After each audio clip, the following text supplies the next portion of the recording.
M. Legault, vous avez démontré tout au long de nos discussions, et il y en a eu plusieurs, riches, fructueuses, une ouverture d'esprit par rapport à la contribution et au discours de l'Action démocratique du Québec.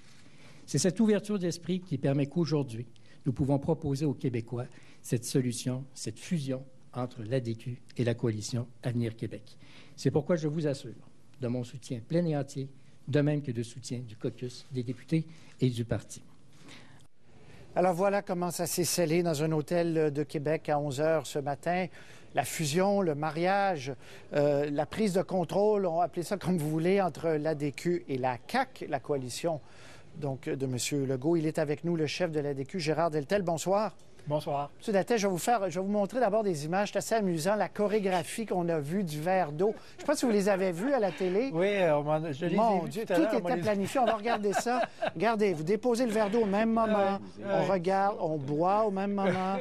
C'est devenu votre meilleur ami, votre frère jumeau, quoi? Vous voyez que spontanément, on était fait pour s'entendre. Hein? Je pense qu'on ne peut pas faire les choses autrement. Bon, je ne veux pas briser la fête, là, mais M. Deltel, est-ce que l'ADQ n'était pas dans les faits arriver à un cul-de-sac? On a vu les résultats de Bonaventure, ça a été désastreux, on l'a vu pour vous. Est-ce que vous n'étiez pas arrivé à un cul-de-sac de toute façon? Bon, Bonaventure est un épiphénomène. C'est un événement qui est survenu dans un cas précis où on avait eu 3 à l'élection d'avant, puis on a eu 2 C'était pas agréable, c'est quand même un épiphénomène. Par contre, il faut remarquer qu'avant que la coalition ne soit officiellement formée, le dernier sondage nous mettait à 20 et nous, comme formation politique, on a démontré au cours de la dernière session parlementaire, même si nous n'étions que 4, une participation extrêmement pertinente et percutante dans le débat public. On a fait l'actualité à toutes les semaines. On a amené des dossiers importants à l'Assemblée nationale. On a soulevé des questions délicates, comme par exemple les ententes secrètes d'Hydro-Québec avec les communautés Innu. Nous, on a mis ça sur la table. On s'est vraiment distingué. Alors non, on n'était pas rendu au bout du rouleau. Donc, tous ceux qui disent, puis vous les avez lus, ces articles, vous avez entendu les commentateurs depuis des semaines et des semaines, tous ceux qui disent que vous aviez perdu votre pouvoir de négociation et Legault vous a avalé en un instant, vous répondez quoi, alors? Bien, c'est totalement faux. D'abord, regardez la réalité. Nous avons fait aujourd'hui une présentation concernant une entente de principe où il y a 3 engagements supplémentaires que l'on retrouve maintenant à l'intérieur de la coalition. Un concernant la pratique mixte publique-privée en santé, un concernant une offre différente concernant les garderies, l'offre de 100 $ par enfant par semaine, et également la question de l'autonomie. Ça, c'est 3 éléments qui sont typiquement adéquistes, que nous avons maintenant incorporé à l'intérieur de la coalition, et ça, c'est notre contribution. Donc, on est très fiers de ça. Si on avait été avalé, comme d'aucuns l'affirment, il n'y aurait strictement rien eu. Merci, bonsoir, on n'en parle plus. Et ce n'est pas le cas. Est-ce que vos membres plus à droite seront à l'aise dans cette CAQ qui n'est pas vraiment définie sur le spectre politique? Bien sûr, on parle de pragmatisme, mais vos membres qui veulent moins d'État, moins de taxes, est-ce qu'ils vont se reconnaître dans la CAQ?